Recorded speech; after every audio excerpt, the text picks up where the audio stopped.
The story begins with David Liu arriving at a chiropractic clinic to finally deal with the lower back pain that's been bothering him lately. At 30 years old, the graphic designer can't help but joke to himself about how age has made even bending over to pick up a sock feel like a life-threatening task. Hoping to get treated and leave without embarrassing himself, he checks in at the front desk before taking a seat in the waiting area. While waiting for his turn, David absent-mindedly begins sketching the people around him. Even though he keeps reminding himself not to draw strangers, his artistic instincts get the better of him, leaving him silently annoyed with himself. Moments later, someone calls his name. As he turns around, he's immediately stunned by the sight of a beautiful young woman standing before him. At first, he fails to recognize her, but after hearing her playful teasing, memories from the past rush back. To his surprise, the woman turns out to be Ranni, his former classmate whom he hasn't seen in almost 10 years. Seeing her again after so long leaves him speechless. However, his attention is quickly drawn to something unexpected, a sophisticated prosthetic leg. Before he can fully process his shock, he learns something even more surprising. Ranni is now a chiropractor. Soon, he finds himself lying on the treatment bed as the two of them naturally catch up after years apart. Ranni asks about his life, and he explains that he's been working as a graphic designer, mostly designing logos. Even in the middle of the conversation, he nervously jokes about potentially screaming during the treatment.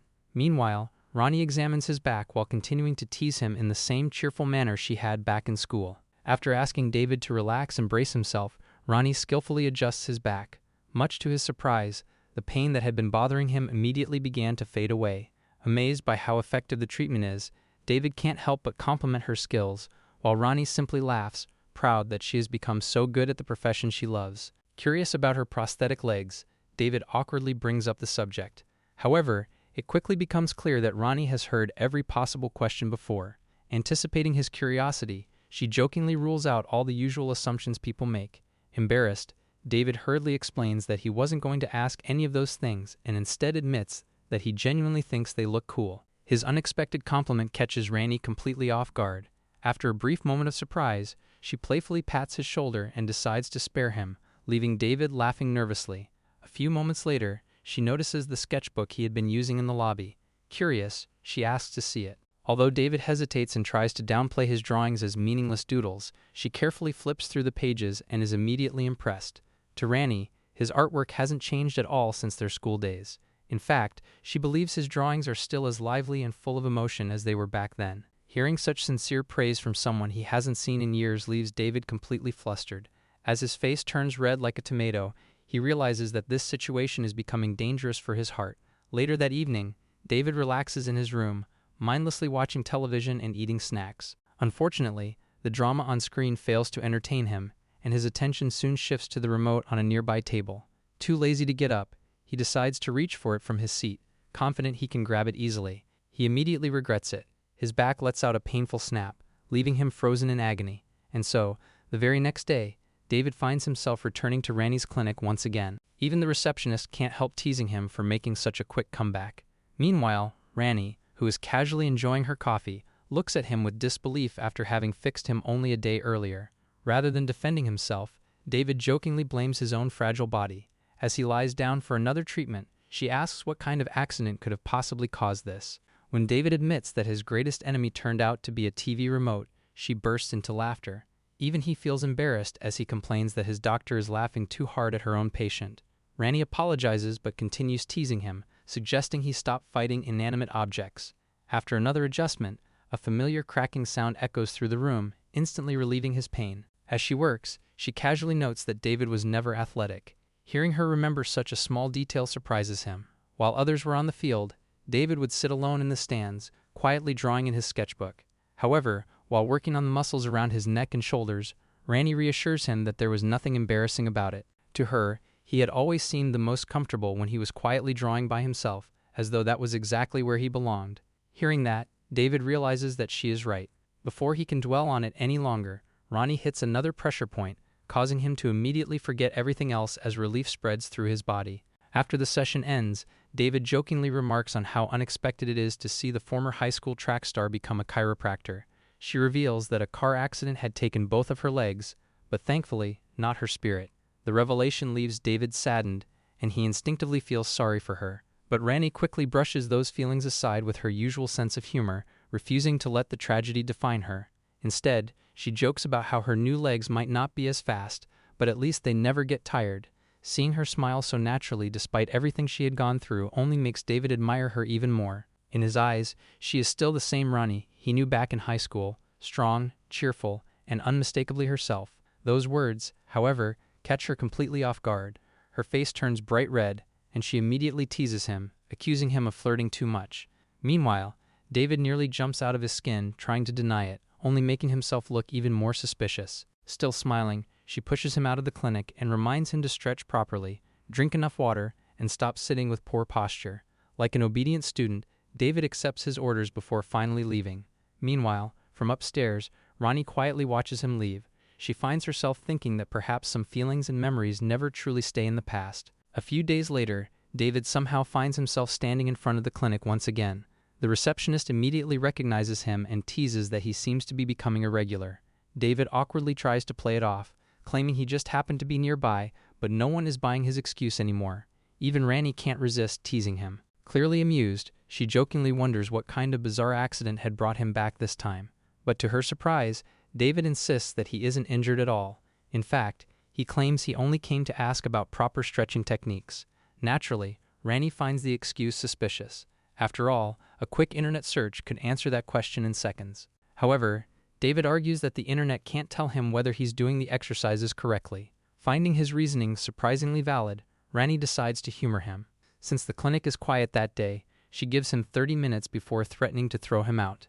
Soon, the two begin practicing basic stretches together. What should have been simple exercises quickly turn into a struggle for survival as David's body proves stiffer than anyone imagined. Watching his miserable attempts, Ranni can't help but laugh and tell him to relax.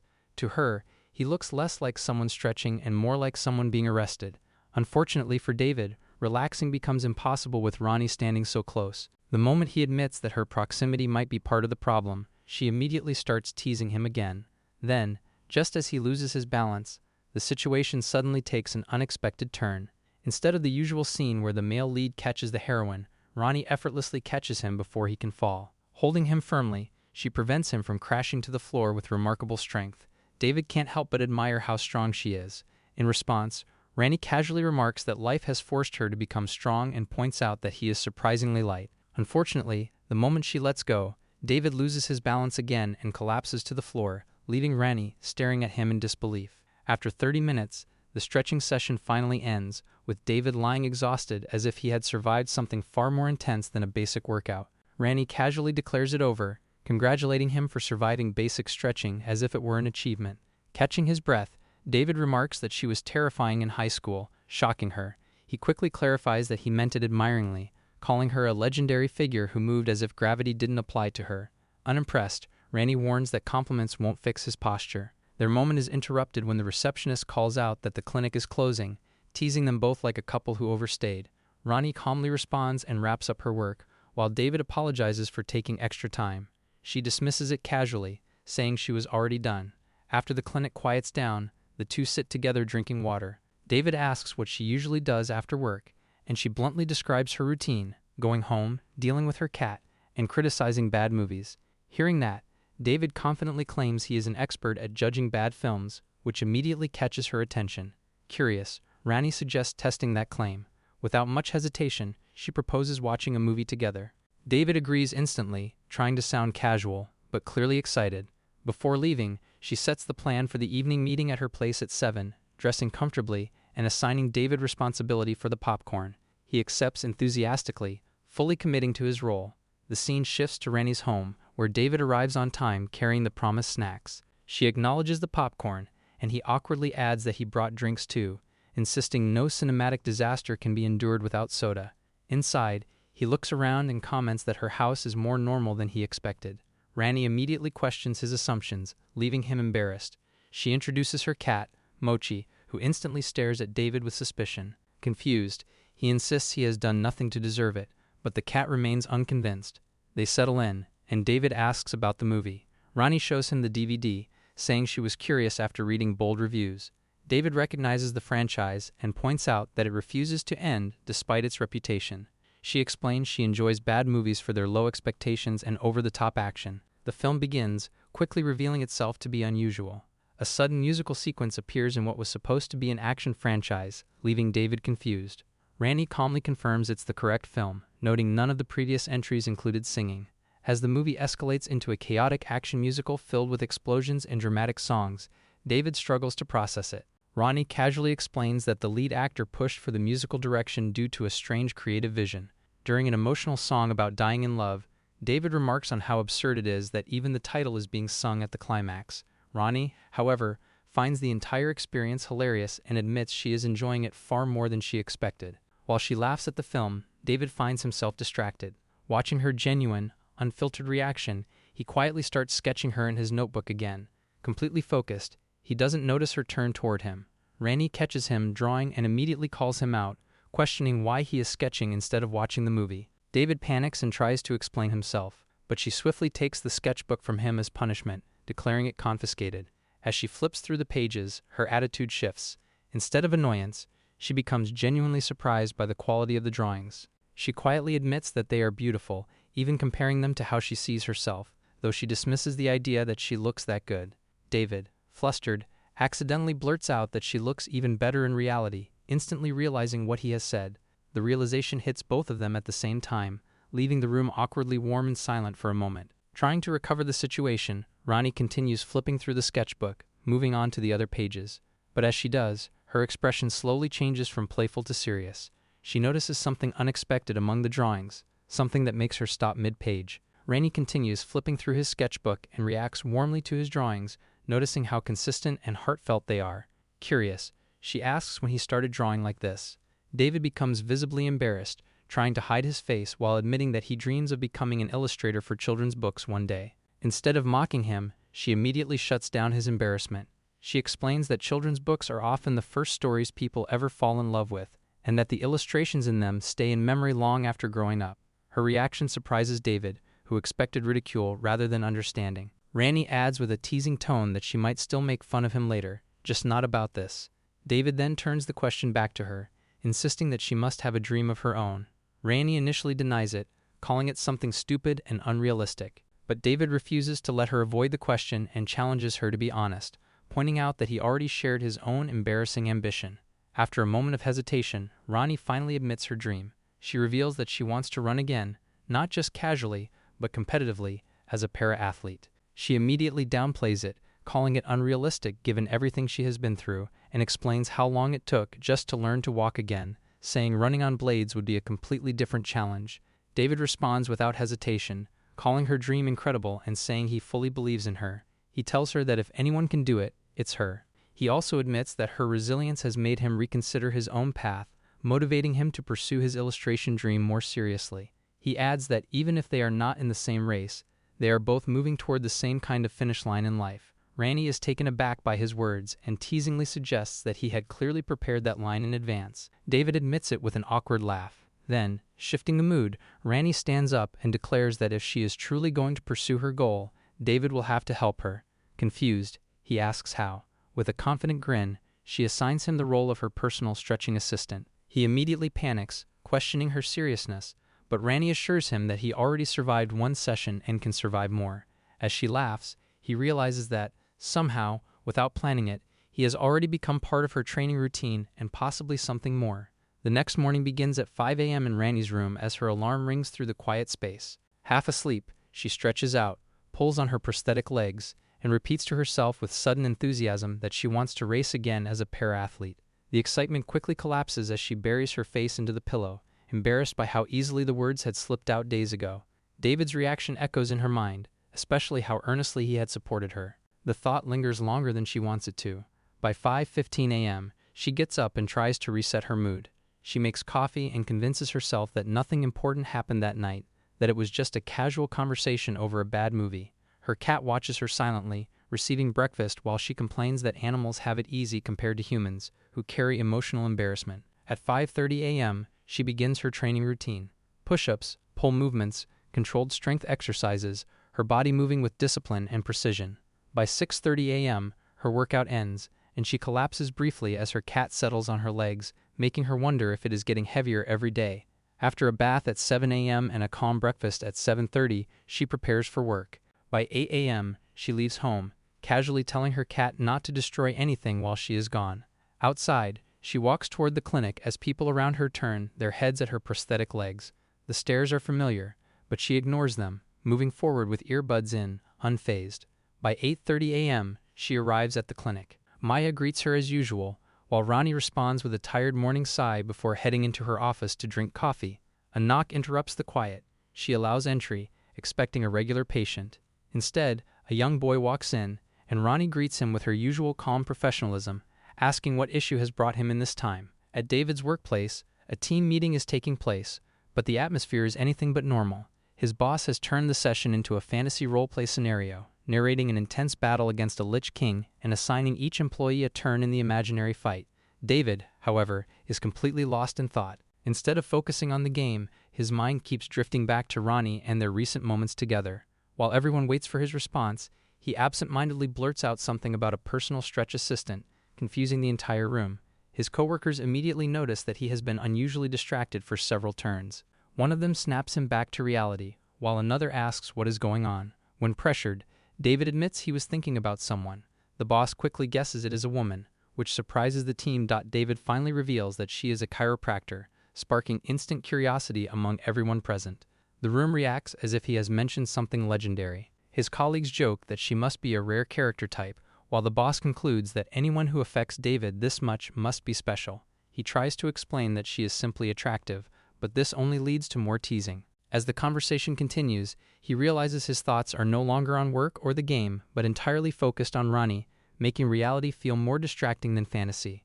At work, David admits what has been bothering him, pointing out that his coworkers are exactly why women avoid them. He confesses he wants to ask Ranni out but has no idea how, and regrets asking them for advice. His colleagues immediately offer chaotic suggestions, ranging from confessing directly to dismissing it as a guaranteed failure.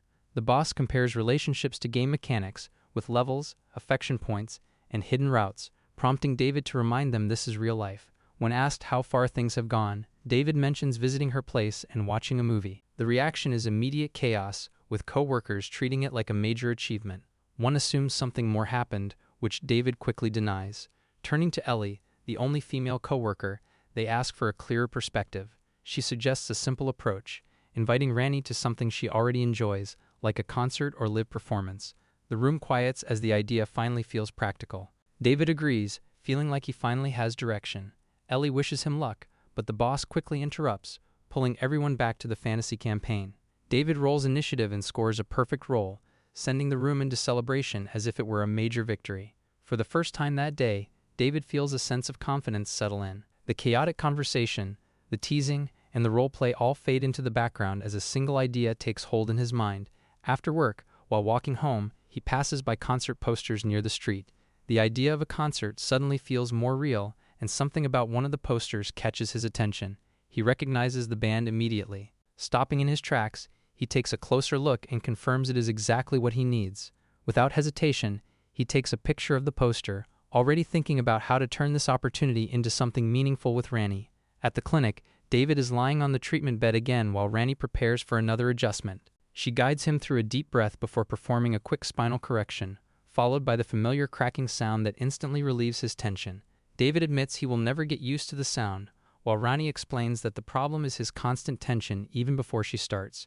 She jokes that she only breaks people she dislikes, which only makes him more nervous. For a moment, the room falls into an unusual quietness. Neither of them continues their usual teasing, as if something unspoken is hanging in the air. Ranni eventually breaks the silence, bringing up their conversation from the other night about her dream of racing again. She admits she may have spoken too confidently and is now unsure about everything, feeling embarrassed for having acted like she had a clear plan.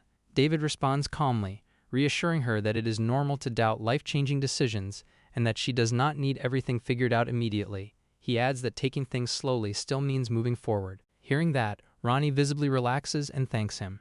David then shares that he is also planning to take his time, focusing on improving his skills before seriously pursuing illustration for children's books. He admits it still feels strange to say out loud.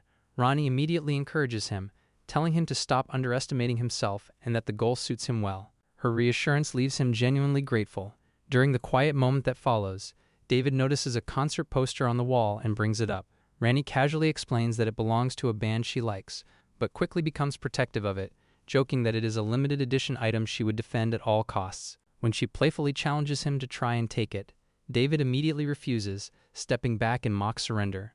Ranni confidently claims she would win anyway, and the tension breaks into light laughter once again. David confirms that he believes her, and the conversation naturally shifts to static runners. Ranni explains that calling them a favorite feels too small, since their music helped her through a difficult period in her life. She adds that she relates strongly to the lead singer. David responds with genuine interest, then reveals that he found out the band is performing the following week after spotting posters at a train station. Ranni reacts with surprise, admitting she had not noticed because work has been overwhelming. After a brief pause, David cautiously brings up the idea of going to the concert together. He hesitates heavily, over-explaining and backtracking as he tries not to pressure her. Clearly nervous about the moment, Ranni immediately notices how rehearsed his approach sounds and lightly teases him for it. When she directly asks if he is trying to ask her out, David panics and clarifies that it is just a concert invitation.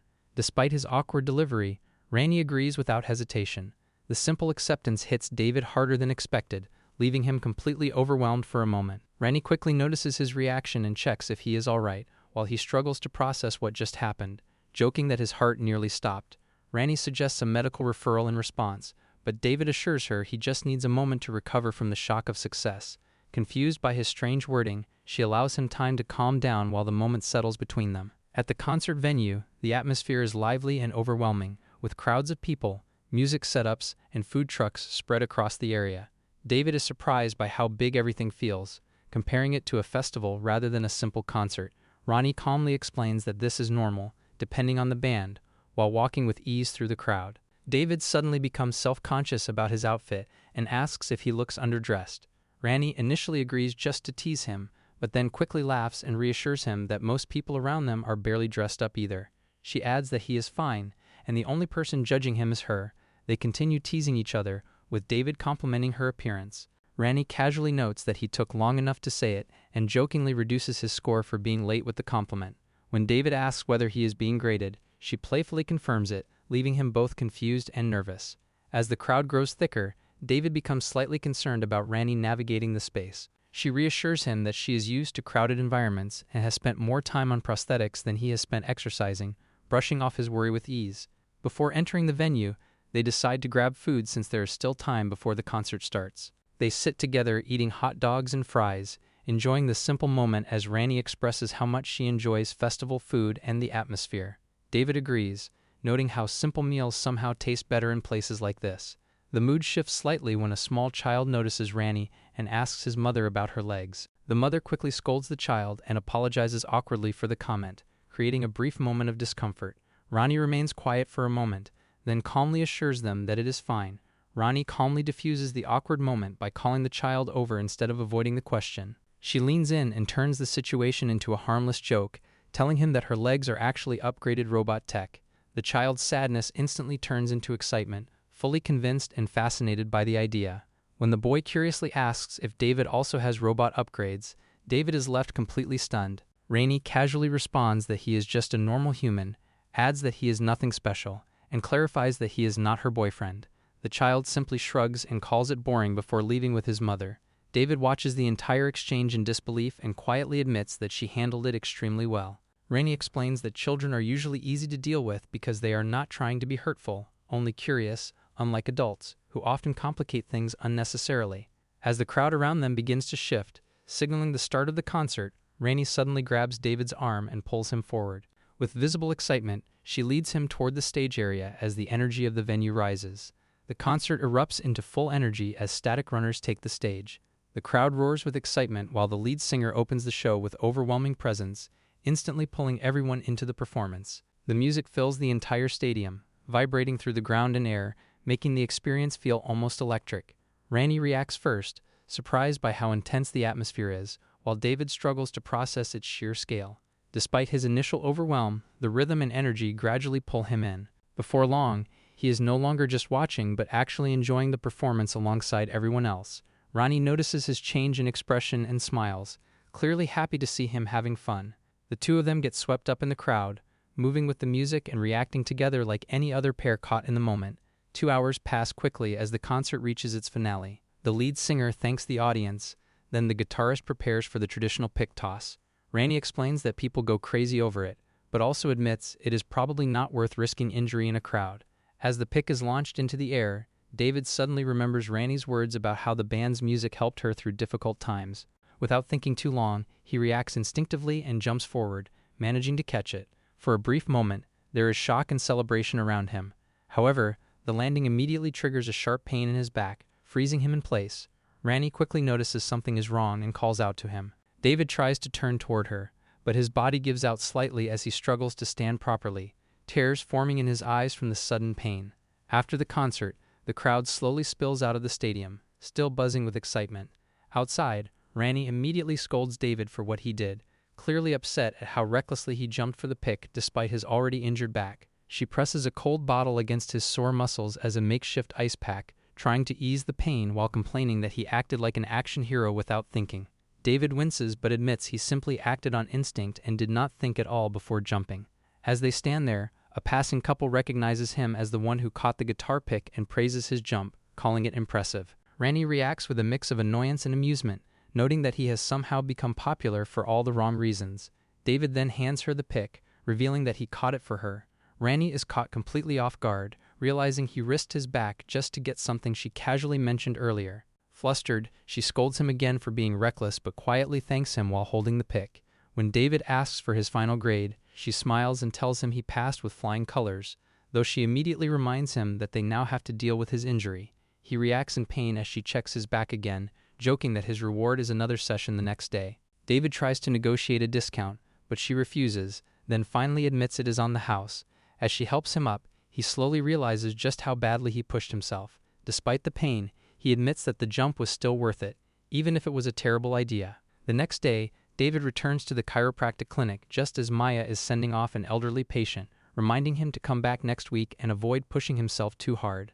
Once the patient leaves, Maya turns to greet the next visitor, only to pause when she notices David standing there again. Awkward as ever, David explains that he is there for his routine appointment with Ranni, making it clear that visiting the clinic has already become part of his life. Maya studies him with a suspicious smile before letting him know that Ranni is currently with another patient and that he can wait outside her office. David thanks her and heads down the hallway. As he approaches the office, he overhears the patient inside worrying about an upcoming competition and her frustration over not being able to run faster. Inside, Ranni calmly guides the young athlete through her concerns.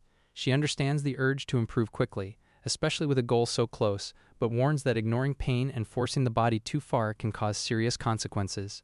The athlete accepts the advice and promises to be more careful. Satisfied, Ranni instantly shifts back to her usual fiery energy, sending her off with fierce encouragement. A moment later, the young athlete leaves the office and walks past David, who awkwardly stands by the door after clearly hearing everything. She notices him right away and teases him about his reckless concert stunt before checking on his back. David can only admit that his condition is still not good. As the athlete walks away, he notes that Ranni had been pretty strict with her. Ranni immediately points out that listening in is rude, leaving him flustered as he tries to explain that the door was half open and he only overheard by accident. She lets it pass and explains that the girl has great potential. She pushed her because she genuinely wants to see her succeed. Hearing that, he smiles and reminds Ranni that she was also an amazing athlete back in high school. She instantly turns the comment against him, joking darkly about her old glory days before the accident. David panics and tries to clear things up, but she quickly reveals she was only messing with him. Embarrassed and red-faced, he insists he will not fall for that again, though Ranni clearly does not believe him. The two move into the treatment room, where she brings up the concert from the night before. She teases him for surviving the chaos, while he proudly clings to the fact that he managed not to faint. Ranni dryly treats that as the bare minimum before reminding him that he still destroyed his back in the process. With the jokes out of the way, she begins checking the damage. She carefully presses into his lower back and guides his breathing, only for David to cry out the moment she reaches the strained area. Ranni stays calm, treating the pain as expected since only 1 day has passed since the injury. After the examination, she finds a reusable hot and cold gel pack and gives him strict instructions to chill it, apply it regularly for the next 2 days, and begin physiotherapy in 3 days. David accepts immediately, treating her warning with complete seriousness. Before ending the session, Ranni reminds him that the treatment is free, since she cannot take his money after what happened at the concert. He laughs in relief, grateful that at least his wallet survived, even if his back did not. Then, in a quieter moment, Ranni suddenly thanks him.